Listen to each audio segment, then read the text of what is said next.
Magandang tanghali.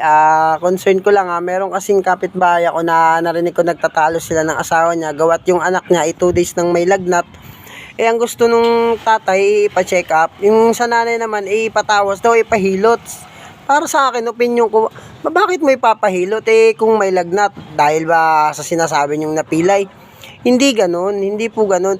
Siguro sa mga remote areas na tulad ng mga probinsya na malayo sa health center, pwede pa. Pero concern ko dito sa atin na taga-syudad, ayan lang ang center Ako nga, nagtsatsaga akong pumila kahit madaling araw para may pa-check up ko lang kung anong nararamdaman ng anak ko.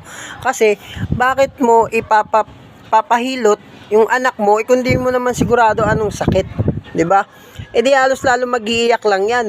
Doon ka na sa doktor kasi yung mga doktor 4 years yung nag-aral para gumaling. May mga masteral pa nga, nag-a-add pa nga yan ng ilang taon pa para ma-master nila yung profession nila Ilang taon silang nag-aral para malaman lang kung paano manggamot.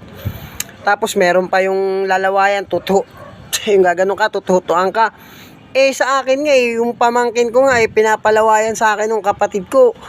Hindi ko nga ginagawa kasi paano kung may TB ako, 'di ba?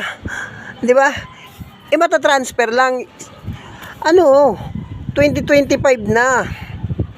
Baguhin na natin yung pananaw natin. Doon tayo sa mas siguradong paraan, ha. Payo ko lang. Hindi kasi wala talagang magandang patutunguhan yung mga ganyang paniniwala. Magdasal kayo pero magpa-check up kayo.